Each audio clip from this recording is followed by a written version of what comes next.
eu. Dar bă, Ioane, mă. Ce faci? Aia ce-ți fac, stau și fumez o țigară. Hai, și Salut, și mie.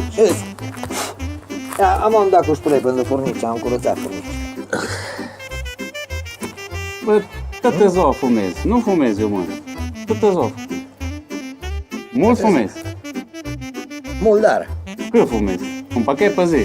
Da, un pachet pe zi. 3 pachete bag. 3 pachete pe zi? 3 pacuri, 3. Dar cât e un pachet de țigări? 15 lei. E capul meu. 45 de lei pe zi, mă, Ioane, mă. Ești bolun la cap, mă. Dar de când fumezi? A pe să tăhie vreo 30 de ani. Cu 45 de lei pe zi.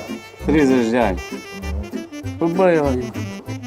Bă, tu ce gândești că dacă banii ce puneai deoparte, ai putut să luai un beambeu, era cel mai șmecher din sat, mă. Da, mă, Ioane. Tu fumezi, mă? Nu, fumez. nu fumez. Dar băi, unde ți BMW-ul, mă?